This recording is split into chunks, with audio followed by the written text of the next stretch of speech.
New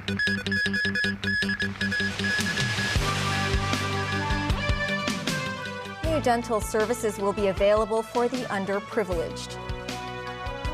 Rebuilding of Wafu Estate will be completed sooner. Leader of South Korea's ruling party seems to turn against his president.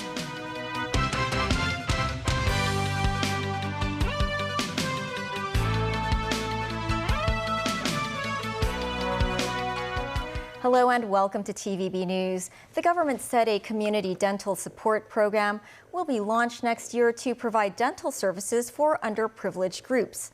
The measure came as authorities published a review report on oral health care services. Mimo Singhai reports.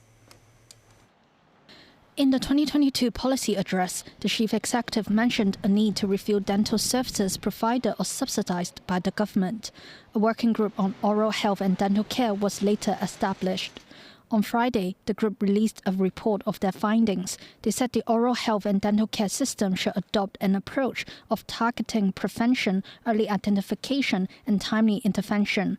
Under the plan, a community dental support program will be introduced in the second quarter of 2025. The scheme is designed for underprivileged groups, such as the homeless and elderly people with financial difficulties. Services include fillings and extractions. Residents who are currently receiving free dental care services from the hospital authority can be fully subsidized under the program. Those who are partially subsidized must pay $50 for each tooth. Authorities said a quota of at least 40,000 for the program will be available per year.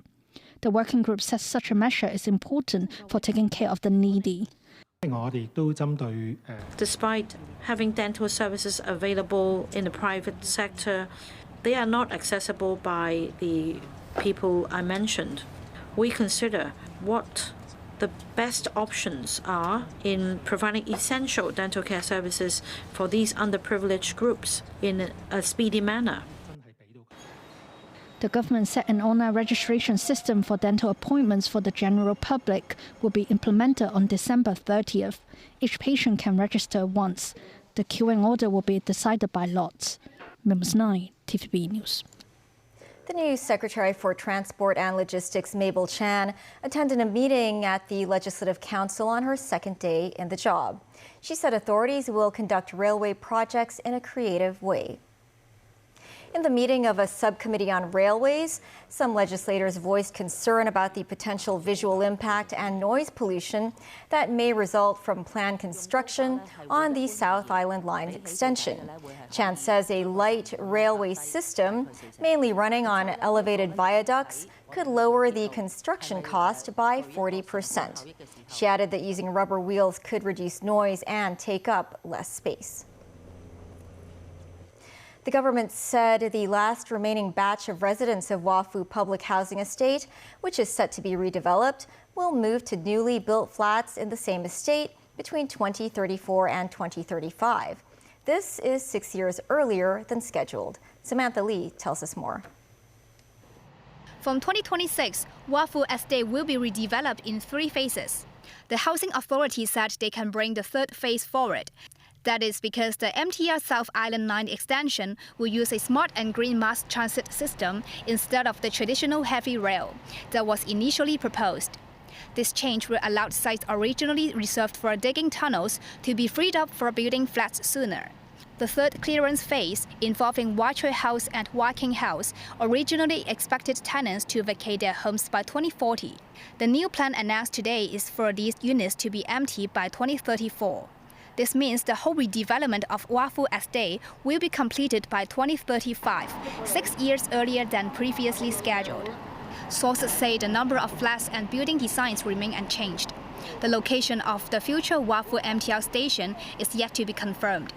As for the first redevelopment phase for Choi Hong Estate, the Housing Authority said some 1,970 tenants of Pek Hoi House, Kam Pek House, and Tan Phong House are expected to leave their flats before April 2029.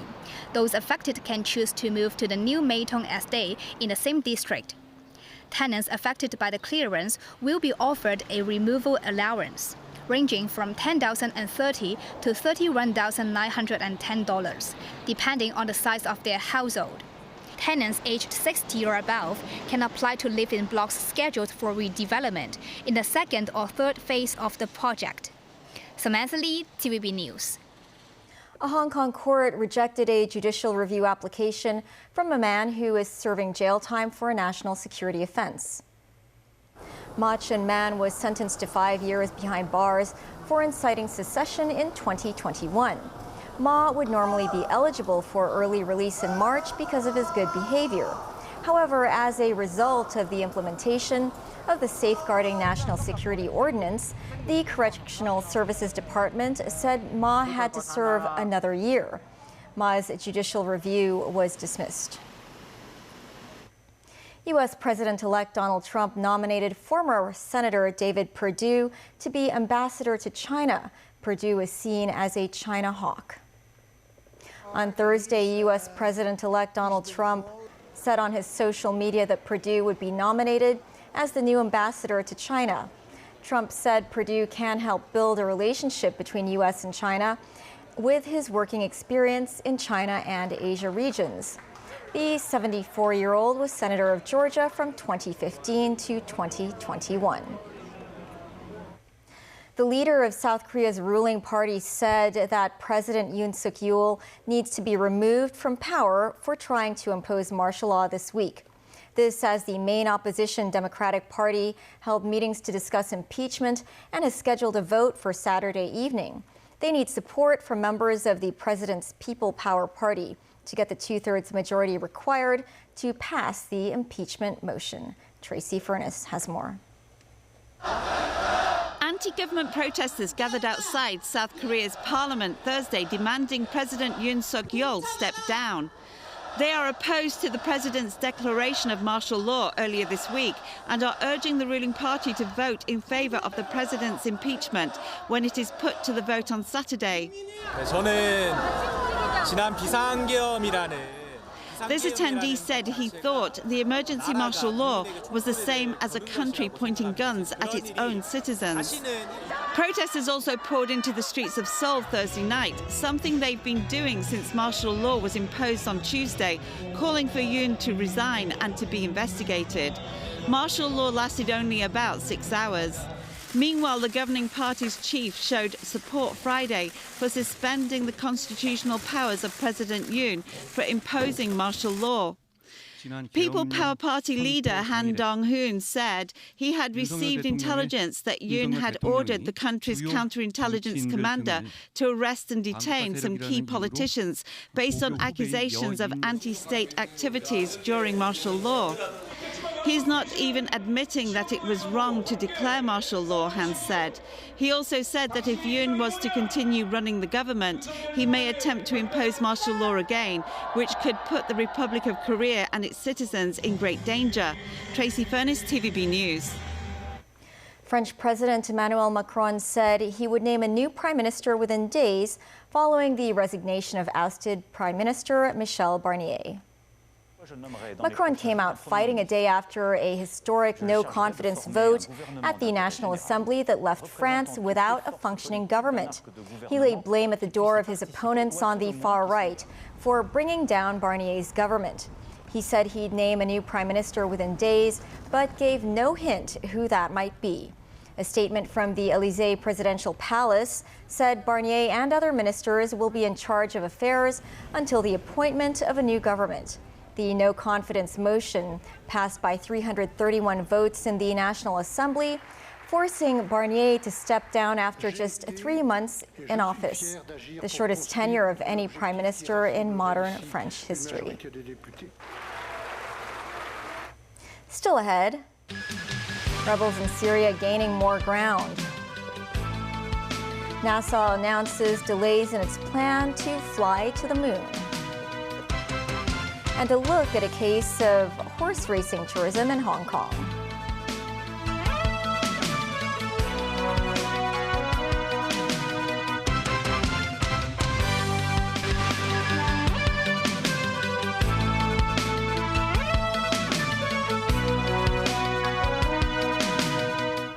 Welcome back.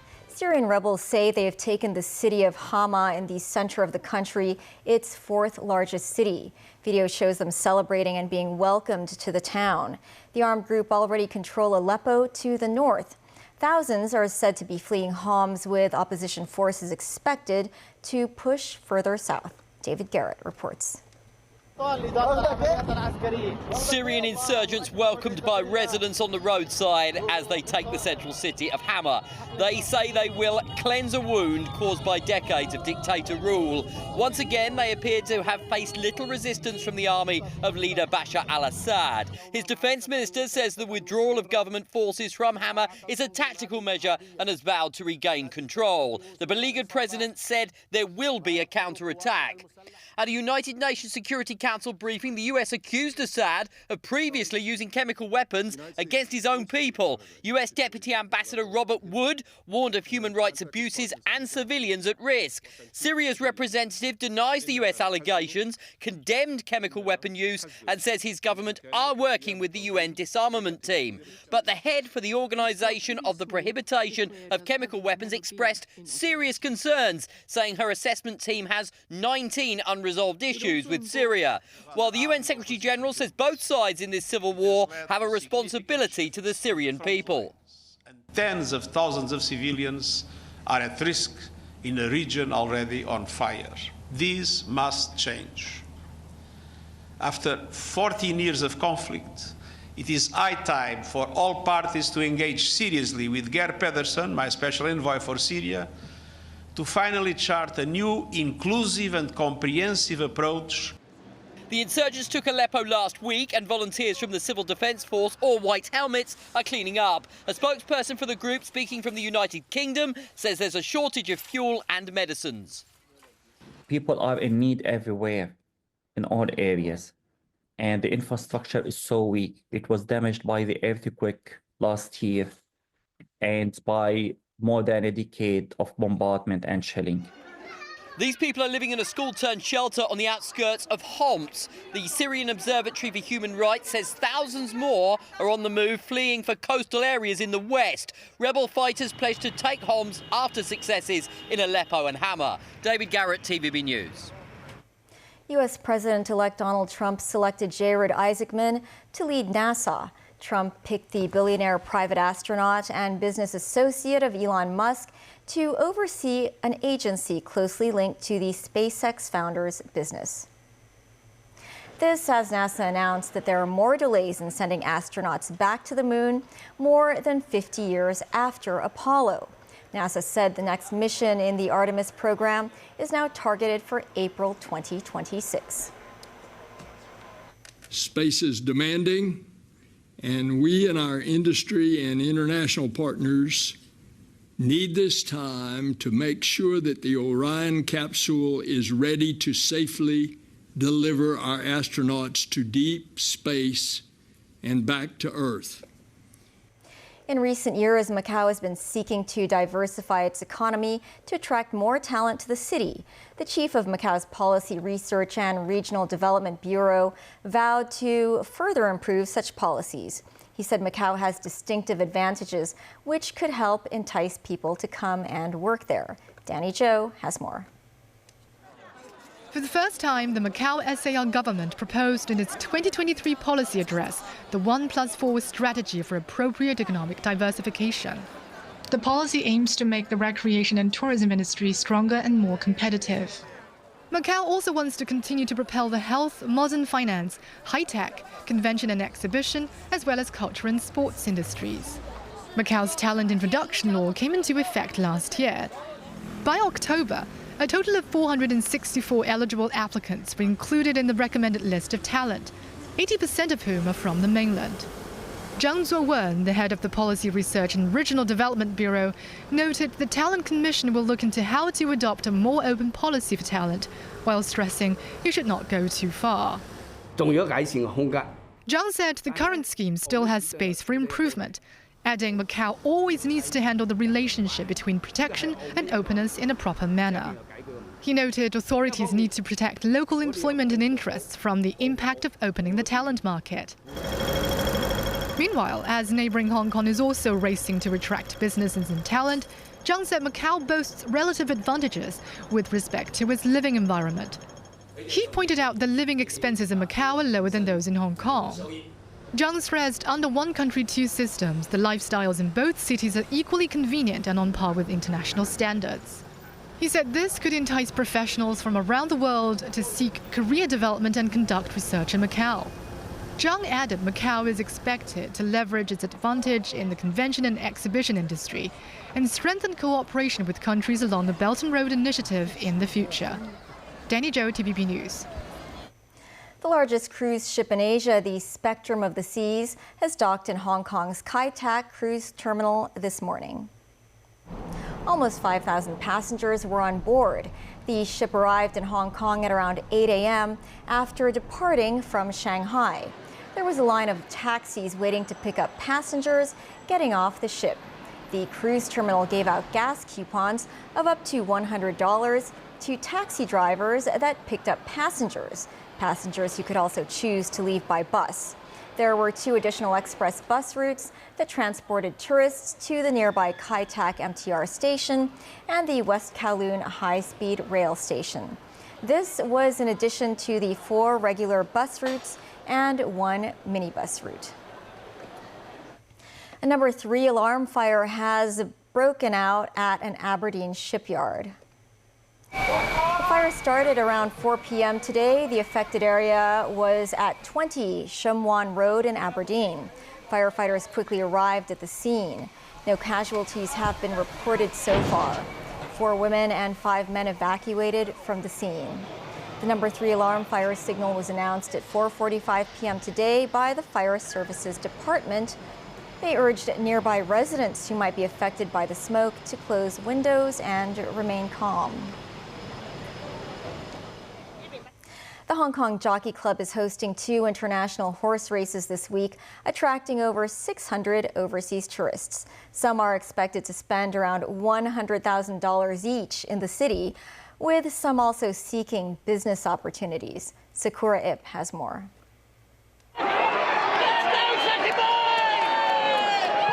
This is exactly why they came to Hong Kong. Let's go, Zaki Boy! First time to Hong Kong, but it won't be my last. With international jockeys and horses competing on the racetrack, 2 international races taking place this week are drawing more than 600 overseas tourists. They include these Australian fans who are here to support their Australian horses. This group of 80 Australian tourists will spend 7 days in Hong Kong, staying at a 5-star hotel in Tsim Sha Tsui. Aside from flights and hotel costs, each tourist is expected to spend over 100,000 Hong Kong dollars in the city. One of them spent 500,000 Hong Kong dollars on jewelry in a single day. This mother and daughter duo have had a good time. We spend probably 50,000 Hong Kong dollar. We've got Christmas shopping and things to buy, and clothes, exactly. Lovely clothes. And I know, and a friend got a really cool camera that we couldn't get back home. Some visitors are here to explore business opportunities, such as bringing more Australian horses to Hong Kong's races. We've got about 20 owners coming up this week of recommendation our horse. We're trying to train them to optimise and get them ready to go to Hong Kong. This travel agency has been organising horse racing trips to Hong Kong for the past 14 years, growing from just 7 guests in the first group to 80 this year. They plan to organise 2 or 3 trips a year in the future, with the next one scheduled for April. The Hong Kong racing product is the best, most competitively priced in the world. It's one flight. Melbourne to Hong Kong, Sydney to Hong Kong. It's very easy for Australians to travel that we've seen develop over the last few visits, that our guests who come to enjoy not just the racing, but also exploring commercial opportunities while they're here. The organiser of the visit plans to include tourist spots in the Greater Bay Area. For the international horse races in Sha Tin Racecourse this coming Sunday, there are around 30 horses, accounting for more than half of the participating horses are from overseas. Sakura, TV News. And a reminder that Pearl Main News will be broadcast at 8:30 tomorrow evening because of special program arrangements. Join us then. Have a good weekend.